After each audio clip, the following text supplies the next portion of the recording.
जों इउपिपिएल गभर्नमेन्टखौ फैजानो लुगैदों 100% गोसो गोरबोनिफ्राय डिफेन्सारखौ जोङो जिति होनो गोसो दोङो गोरबोनिफ्राय जिति थारनांगोन डिफेन्सारा मानो होनब्ला 25 बोसोर बिथाङा स्टुडेन्ट इउनियन खामानि मावबोदों पुरा माने 100% बेहाय एक्सपिरियेन्स जाबाय गोबां दिनै बियो टिचारबोमोन बिखौ गारबाय आरो प्रेसिडेन्ट जाबाय आबसुनि बहुत गोबाव आरो बिथाङा दायो गावनि हारिखौ साननानै इयुन फिउचारखौ लानानै बिथाङा गासैखौबो त्याग खालामनानै ओंखारबोदों बेबायदि यां जेनेरेसन मोनसे गुदि साननो गोरों गियानि मानसिखौ जोङो बिथांखौ एमएलए बेयाव जिति होनाया जोंनि थाखाय खोब मोजांनि खोथा बिनिखायनो आं साधारन सासे आइजो जानानै रायजो राजाफोरनिसिम आं खावलायहरनाय थाबाय बिथांनो भट होनानै जोंनि उदालगुरि डिस्ट्रिक्टआव बिथांखौ जिति होनांगौ जेरैबाबो जिति नांगौ औ ओमफ्राय आंनिफ्राय मोनसे मिथिहोनाय आङो 21निफ्राय 25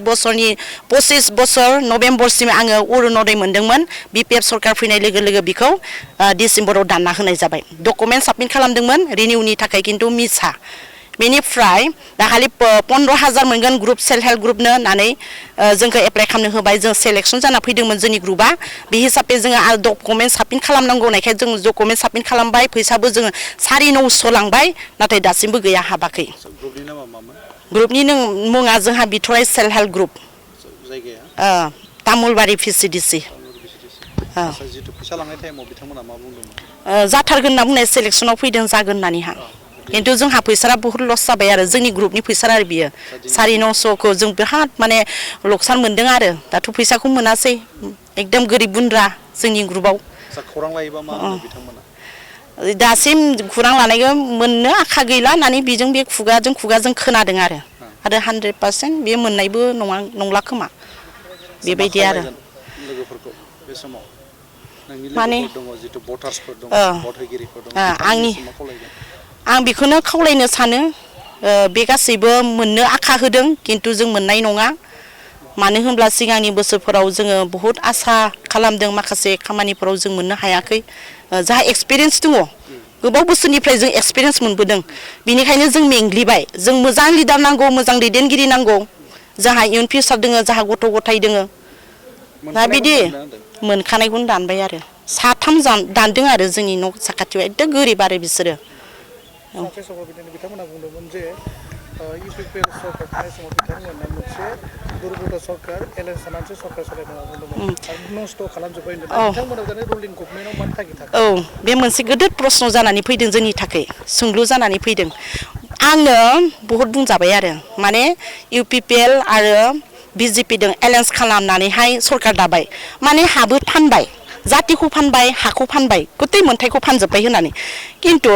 बोसोरनैनि उनावनो 3.5 बोसोरसो साहा प्रमद सारा रायजो खुंदोंमोन दा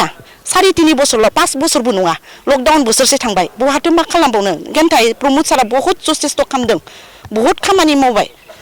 आर'नाइ जिअ'टेक खालामबाय बागुरुम्बाखौ मुलुगनि दरबाराव लांबाय आरो सुपार 50खौ मावबाय आरो दिल्लीयावबो बहुत खामानि बिदिनो जाबाय माने जों बहुत गोजोननाय मोन्दोंमोन आरो बहुत खामानि मावबावनो दोङो बहुत स्किम दोङो बहुत फान्ड दोङो खिन्थु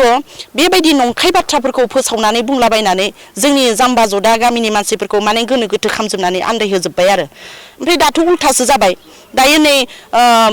बिपिएफ फैनाय लोगो लोगो जा हाग्रामा सारा मा बुंखो